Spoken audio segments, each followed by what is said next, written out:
Wilma Montesi była młodą, bo zaledwie 21-letnią dziewczyną mieszkającą w Rzymie, której tragiczna śmierć w 1953 roku wstrząsnęła całym krajem. A gdyby te wydarzenia miały miejsce dzisiaj, to z pewnością jej przypadek poruszyłby cały świat. Dlaczego? Otóż Wilma przede wszystkim kojarzona jest jako ofiara głośnej i nierozwiązanej do dziś sprawy kryminalnej, która ujawniła mroczne powiązania między elitami społecznymi a światem przestępczym ówczesnego Rzymu. Dziewczyna bardzo mocno marzyła o karierze aktorskiej. Była w takim wieku, że imponowało jej kino, zresztą to była nowość. Na tamte czasy bardzo chciała zostać aktorką i być częścią tego rozwijającego się biznesu. Nie znamy zbyt wiele szczegółów na temat ról, jakie odegrała. Wiemy tylko, że wystąpiła w co najmniej jednym filmie w roku 1952, kiedy miała zaledwie 20 lat. I być może właśnie z tego powodu, że była jeszcze młodą, początkującą aktorką, jej dorobek filmowy nie jest tak bogaty. I to właśnie jej dążenie do bycia częścią świata kina Rzymu lat 50. sprawiło, że znalazła się w środowisku, które prawdopodobnie doprowadziło ją do jej tragicznego końca. Ale zacznijmy oczywiście od początku. Co wiemy o tej młodej kobiecie? Wilma Montesi urodziła się 3 lutego 1932 roku. Wiemy, że miała siostrę o imieniu Wanda, obojga rodziców oraz mieszkała przy Via Tagliamento 76 w Rzymie. I nie wiemy, czy miała tylko siostrę, czy jeszcze więcej rodzeństwa, natomiast wszystkie źródła odnoszą się do siostry, która też występuje w tej historii, którą za chwilę Wam przedstawię.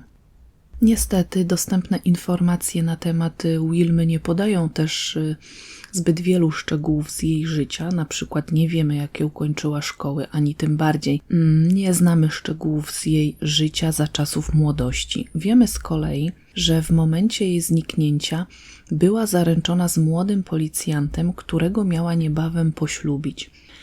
Uważano ją także za bardzo piękną kobietę, zresztą widać na zdjęciach, która pragnęła wejść do świata kina i show biznesu i stać się częścią rzymskiej elity. Wszyscy opisywali ją jako powściągliwą, co ciekawe, i szlachetną, bardzo zdeterminowaną do zrobienia aktorskiej kariery. Miała swoje plany i marzenia, które niestety zostały brutalnie wymazane. Dzień zaginięcia Wilmy Montesi, czyli 9 kwietnia 1953 roku, wyglądał początkowo dość zwyczajnie i nic nie zapowiadało zbliżającej się tragedii. Tego dnia po południu Wilma przebywała w swoim rodzinnym domu, podczas gdy jej matka i siostra wybrały się wspólnie do kina. Oczywiście kobiety zaproponowały jej, czy nie ma ochoty z nimi wyjść razem do kina, ale Wilma odmówiła im swojego towarzystwa, oznajmiając, że ma na ten dzień inne plany, ponieważ chce pójść przed kolacją na spacer, a następnie wieczór spędzić w domu. Na ten moment nie doprecyzowała, czy wybiera się na ten spacer sama, czy w czyimś towarzystwie, niemniej była to rzecz jak najbardziej zwyczajna i nikt o to w tamtym momencie nie dopytywał. Była to ostatnia znana informacja o jej zamiarach tego popołudnia. Po powrocie z kina matka i siostra Wilmy zauważyły, że dziewczyny jeszcze nie ma w domu. Jej nieobecność przy kolacji była dla nich dość nietypowa i wzbudziła niepokój, bowiem Wilma zawsze wracała na rodzinne spotkania, tym bardziej jeżeli wcześniej faktycznie deklarowała, że ma zamiar tak zrobić, a jeśli miało jej rzeczywiście nie być, uprzedzała o tym fakcie swoich bliskich i wszystko odbywało się tak, jak powinno. W międzyczasie zauważono, że Wilma tego dnia wyszła z domu bez swoich dokumentów oraz bez biżuterii, które zazwyczaj nosiła ze sobą. I o ile samo spóźnienie na kolację mogłoby się jej przydarzyć i ten fakt nie wzbudzałby jakiegoś wielkiego zmartwienia wśród bliskich, o tyle to, że dziewczyna nie zabrała ze sobą rzeczy, które zwykle ma przy sobie, zaczął rodzinę mocno niepokoić. I wspomnę tylko, że dokument tożsamości, być może wtedy były takie czasy, że wychodzono z domu zawsze z dokumentem tożsamości, natomiast jeżeli chodzi o biżuterię, był to prezent od jej narzeczonego, więc darzyła ją po prostu takim mocnym sentymentem i zawsze zakładała biżuterię i po prostu nosiła ją na zewnątrz, poza domem. Dalsze ustalenia rodziny pozwoliły na rekonstrukcję wydarzeń z ostatnich godzin, bowiem oczywiście zaniepokojona rodzina zaczęła na własną rękę na początku poszukiwania w okolicy domu i po prostu rozpytywać sąsiadów. Dozorcy budynku, w którym mieszkali, także zapytali o to, czy czasem nie widział dziewczyny, no i okazało się, że tak, że widział ją wychodzącą z domu około godziny 17:30 tego dnia, ale od tamtej pory już jej nie spotkał. Ani mu nie mówiła, gdzie wychodzi, ani też nie mówiła, kiedy ma zamiar wrócić. Zresztą to tylko dozorca, więc też nie musi mu się tłumaczyć. Natomiast jest taki sygnał, że dom opuściła o godzinie 17:30. Jej zniknięcie było niezwykłe i natychmiast wzbudziło niepokój bliskich i było to początkiem dużych i dramatycznych poszukiwań. Nie ma bezpośrednich informacji o tym, czy rodzina formalnie zgłosiła zaginięcie na policję Wilmy już w dniu, kiedy dziewczyna zniknęła, czy też na początku działali na własną rękę. Wiemy natomiast, że po 2 dniach intensywnych poszukiwań odnaleziono jej ciało. Było to 11 kwietnia na plaży w Torvajanica. Wspomnę tutaj, że miejsce odnalezienia zwłok, czyli ta wspomniana plaża, oddalona jest od jej domu o co najmniej 20 kilometrów. Zatem spacer w tak oddalone miejsce odpada, bo jest to zbyt długa trasa do pokonania pieszo. Tak mi się wydaje, chociaż są piechurzy, którzy robią 20 i więcej kilometrów dziennie. Ale wracając do sprawy. Ciało zostało znalezione przez robotnika Fortunato Bettini, który jadł tego poranka śniadanie na plaży. Ciało, jak zeznał później, leżało na plecach na brzegu, głową zanurzone było w wodzie. Młoda kobieta była częściowo ubrana, a ubrania jej były oczywiście przesiąknięte wodą. Natomiast nie miała już na sobie butów, spódnicy, pończoch oraz pasa do pończoch, a jej torebka zaginęła. Bo z tego co wiem, to dozorca, który 2 dni wcześniej widział ją wychodzącą z domu, zeznał, że miała ze sobą torebkę. Lokalne media szybko podchwyciły temat i zaczęły informować opinię publiczną o znalezionym ciele młodej kobiety. W tym momencie, kiedy ciało zostało odnalezione, jeszcze nie była znana tożsamość denatki, dlatego też rodzina zaginionej Wilmy nie od razu została poinformowana, że to ich bliska została znaleziona, tylko była informacja o znalezionym ciele. I tutaj kluczową rolę odegrały media, ponieważ pomimo tego, że śledczy początkowo zakazali dostępu prasie do kostnicy, to dziennikarze i tak uzyskali informacje na temat znalezionego na plaży ciała. I to reporter rzymskiego Il Messaggero, który zdołał zobaczyć ciało i dokładnie je opisać, umożliwił ojcu Wilmy identyfikację córki. To pokazuje, jak szybko sprawa stała się publiczna i jak bardzo media były zaangażowane od samego początku, zanim jeszcze oficjalnie dochodzenie nabrało pełnego tempa. Bo ten reporter z gazety Il Messaggero po prostu dotarł do informacji, do rysopisu znalezionej dziewczyny, przedstawił to na łamach prasy, na łamach swojego czasopisma i dzięki temu ojciec Wilmy przeczytał to i nabrał bardzo dużej pewności, że jest to jego córka. I tak też droga do identyfikacji zwłok bardzo mocno została skrócona.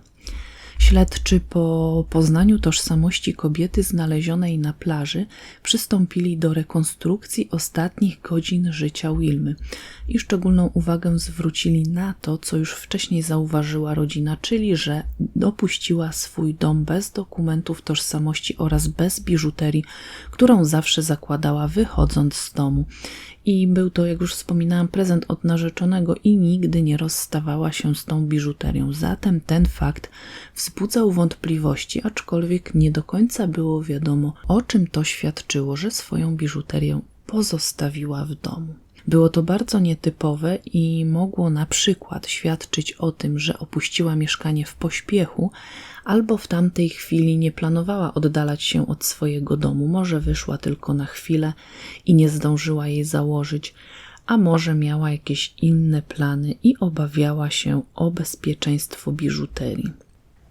W ramach wstępnych działań śledczych i poszukiwawczych zaczęto szukać świadków, którzy mogliby zauważyć, co działo się z dziewczyną tuż po jej zniknięciu, czyli w ciągu tych 2 dni, gdzie nie wiemy, gdzie przebywała, co robiła i co się z nią działo.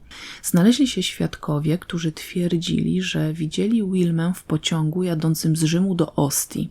Ostia jest to taka mała miejscowość, która znajduje się również nad morzem, natomiast jest oddalona o dobre kilkanaście kilometrów od miejsca znalezienia zwłok. I dodatkowo właściciel kiosku w Ostii, czyli już w tym miejscu docelowym, potwierdził, że rozmawiał z kobietą, która wyglądała dokładnie tak, jak poszukiwana Wilma Montesi. Jednak informacje te nigdy nie zostały potwierdzone jako prawdziwe, a z uwagi na medialność sprawy już w tamtym momencie, mogło to być może nie tyle celowe kłamstwo tego pracownika kiosku, co bardziej duża chęć pomocy i dopasowanie rysopisu ofiary do innej osoby, tak trochę na siłę, mogło być tutaj błędne i mogło po prostu nastąpić pod wpływem sugestii. Te pierwsze chaotyczne informacje zebrane w początkowej fazie śledztwa wyznaczyły początek jednej z najbardziej zagadkowych i medialnych spraw kryminalnych w powojennej historii Włoch. Ciało Wilmy, które, jak już wiemy, zostało znalezione 11 kwietnia, poddano dokładnym oględzinom. Początkowa autopsja, pomimo braku jednoznacznych dowodów na przemoc, sugerowała, że przyczyną śmierci mogło być omdlenie spowodowane moczeniem stóp.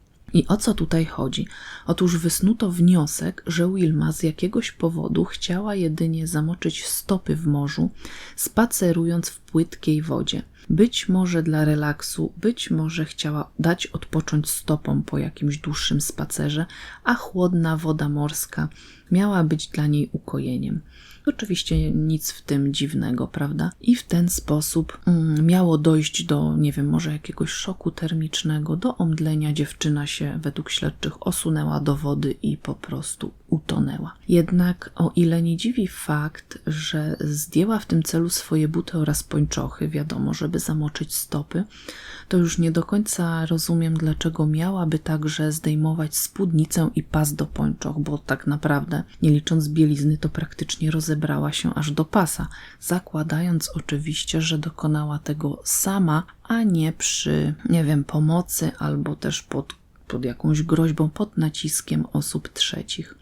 Wersja dotycząca przypadkowego omdlenia i utonięcia od początku wzbudzała ogromne wątpliwości zarówno wśród opinii publicznej, bliskich, jak i dziennikarzy. W późniejszym etapie śledztwa ogłoszono, że na podstawie przeprowadzonych analiz nie znaleziono w jej ciele śladów alkoholu ani narkotyków. Jakich substancji zakazanych dokładnie szukano? No tego niestety nie wiemy. Nie mam wiedzy na temat tego, jakich metod używano w latach 50. do badania obecności narkotyków, ani nie mam też wiedzy na temat tego, jakie konkretnie substancje były w tamtych latach badane i wykrywane w organizmach. W każdym razie nie znaleziono niczego podejrzanego w jej organizmie. Co ciekawe, autopsja wykazała, że dziewczyna w żołądku miała lód, zjadła loda i to był jej ostatni posiłek. Zatem faktycznie wskazywałoby to na to, że spacerowała, może było ciepło, zjadła loda, poszła nad morze, na plażę i tam coś się musiało wydarzyć, co doprowadziło do tragedii. Media natomiast podchwyciły ten temat, wyrażając głęboki sceptycyzm wobec oficjalnej wersji wydarzeń, czyli tego rzekomego utonięcia z powodu moczenia stóp w wodzie. W tamtym czasie, a mówimy o kwietniu, nikt nie zakładał, że dziewczyna planowała kąpiel w morzu, bo oczywiście była to wiosna, ale morze prawdopodobnie miało zimną wodę. Nie wiemy, jakie panowały wtedy temperatury powietrza, jest to jednak południe Europy, więc mogło być ciepło, ale nie wiem, mam wątpliwości, czy w kwietniu była już odpowiednia temperatura, aby planować kąpiel morską. Poza tym ofiara miała wciąż na sobie górną część ubrań oraz bieliznę, więc celowa kąpiel raczej jest tutaj wykluczona. A wracając do mediów, działo się bardzo dużo, bowiem gazety otwarcie sugerowały, że próbowano zatuszować tę sprawę, aby chronić wpływowe osoby. Dlatego policja szybko ogłosiła omdlenie, utonięcie i nie widziała w tym niczego ponad to, że był to po prostu nieszczęśliwy wypadek. Ta wczesna interwencja prasy była bardzo kluczowa w utrzymaniu sprawy w centrum uwagi publicznej. Spowodowało to, że policja pod presją starała się jak najdokładniej zbadać każdy trop oraz wyjaśnić, co działo się z Wilmą przez te 2 dni, czyli od momentu zaginięcia 9 kwietnia do momentu jej odnalezienia 11 kwietnia na plaży. W miarę upływu czasu do prasy i śledczych zaczęły docierać anonimowe donosy oraz pogłoski, które wskazywały na udział w sprawie osób z rzymskich wyższych sfer. Zaczęto mówić o rzekomych orgiach oraz imprezach narkotykowych, w których miałaby uczestniczyć Wilma. Na jaw wychodziły coraz to nowe sprawy, od których włos jeżył się na głowie. Opinia publiczna była coraz bardziej zszokowana i coraz bardziej naciskała, aby wyjaśnić tę sprawę za wszelką cenę. Największą sensację wywołało powiązanie z tą sprawą niejakiego Piero Piccioni, syna ówczesnego wicepremiera Włoch oraz kochanka bardzo znanej aktorki Alidy Valli, która notabene zrobiła ogromną karierę, występując w ponad 100 filmach w całej swojej karierze filmowej.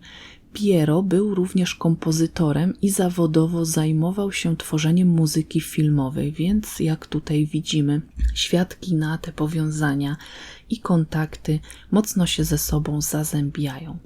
Drugą kluczową postacią, której nazwisko pojawia się w kontekście skandalu, był Ugo Montagna, wpływowa osoba znana ze swoich koneksji i wystawnego trybu życia. Oskarżenia wobec nich sugerowały ich udział w imprezach, podczas których Wilma mogła znaleźć się w niebezpieczeństwie. Nigdy nie udowodniono z całą pewnością, że Wilma mogła znać bezpośrednio czy Piero, czy Ugo, natomiast powiązania tych osób ze światem kina są tak oczywiste, że to nie ulega żadnej wątpliwości, dlatego też jest spora szansa na to, że znali się albo co najmniej gdzieś już na siebie musieli natrafić. Włoska prasa sugerowała hipotezę spisku mającego na celu zatuszowanie prawdziwych zabójców, prawdopodobnie potężnych osobistości ze świata polityki.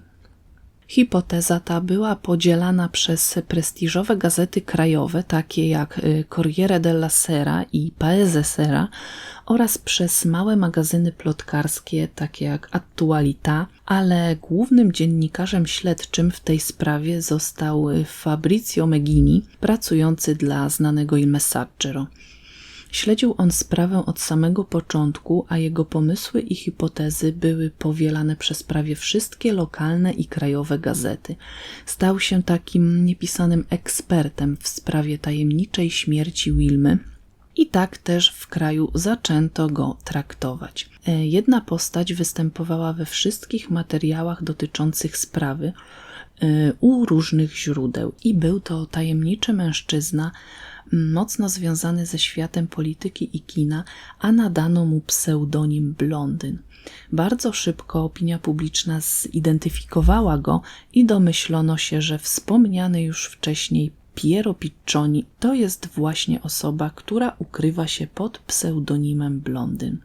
Jako ciekawostkę powiem wam, że Piccione to gołąb w języku włoskim i wiąże się z tym pewna historia. Otóż na początku maja, czyli około miesiąc po śmierci Wilmy, Il Merlo Giallo, czyli ówczesna gazeta, opublikowała kreskówkową satyrę, w której pas do pończoch trzymany był w dziobie właśnie gołębia. czyli Piccione. Było to wyraźne nawiązanie do Piero i jego powiązania z tą sprawą, ale bez użycia słów i bez skierowania w jego stronę jakichś konkretnych oskarżeń, więc taki bardzo ciekawy i sprytny zabieg. Wprost wskazano go palcem i wywołano tym samym prawdziwą burzę.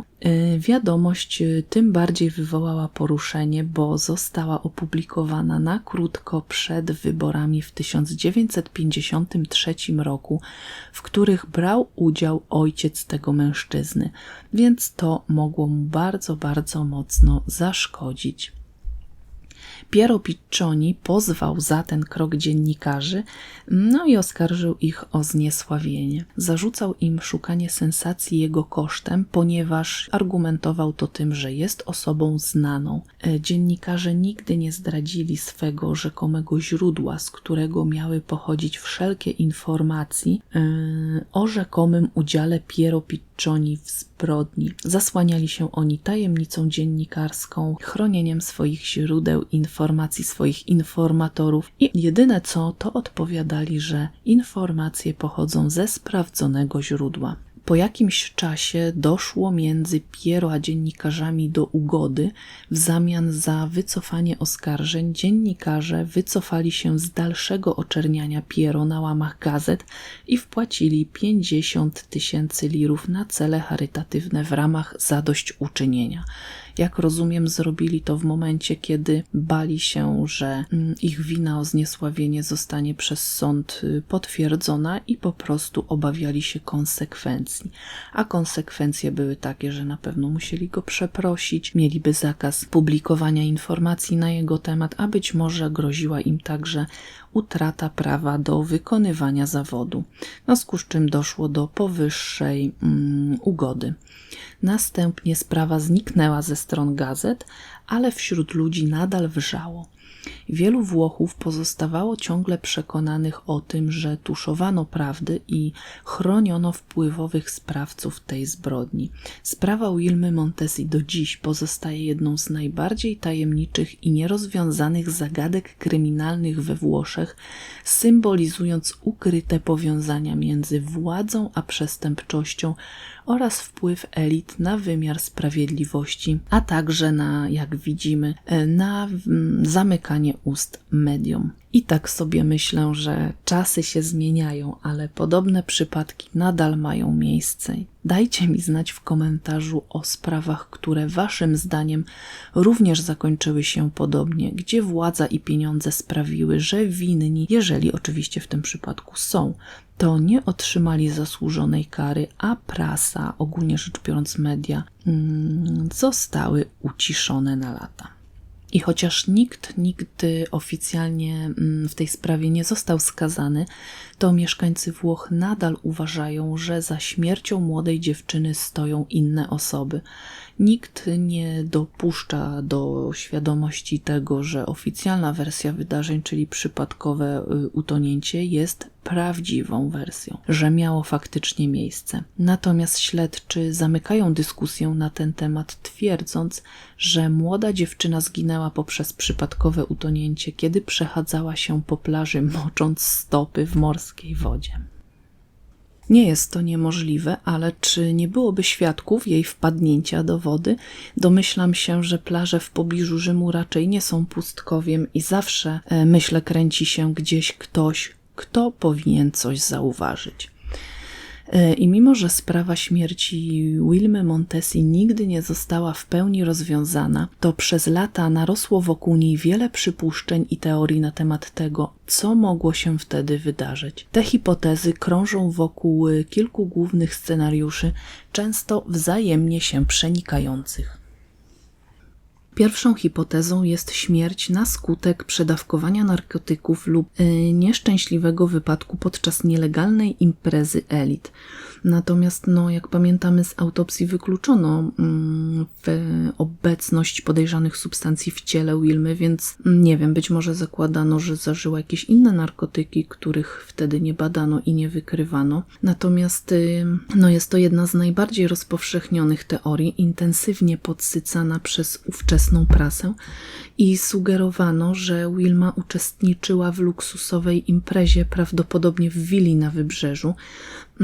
I tutaj często wskazywano na posiadłość należącą do Ugo Montani. No i oczywiście tajemnicą Poliszynela było to, że tam się dzieją nieludzkie imprezy i naprawdę tam zjeżdżała się elita i odbywały się spotkania z udziałem najbardziej prominentnych osób. Według tej wersji Wilma mogła umrzeć na skutek przedawkowania narkotyków, powikłań związanych z zażyciem substancji psychoaktywnych lub w wyniku nieszczęśliwego wypadku, na przykład czy utonięcia, czy zasłabnięcia w basenie i zachłyśnięcia się wodą, a być może po kąpieli w morzu. W tym przypadku motywem zatuszowania sprawy byłoby krycie skandalu i powiązań wpływowych osób z narkotykami i niemoralnym trybem życia. Kolejną hipotezą było utonięcie w morzu, celowe bądź też przypadkowe. I mogło to się odbyć na przykład po to, aby pozbyć się świadka, aby pozbyć się ciała Wilmy. Jej ciało zostało znalezione na plaży, a następnie autopsja mówiła o omdleniu spowodowanym zamoczeniem stóp, co było odczytywane jako próba zamaskowania prawdziwej przyczyny śmierci. Przypuszczano bowiem, że Wilma po utracie przytomności lub śmierci w innym miejscu, na przykład we wspomnianej wcześniej willi, mogła zostać celowo wrzucona do morza w celu pozbycia się jej ciała i zatarcia śladów. Oczywiście mogła utonąć przypadkowo, ale przecież nie planowała tego dnia kąpieli w morzu, tylko niewinny spacer po mieście. Dlatego mało prawdopodobne jest, że rzeczywiście pływała i utonęła w samotności.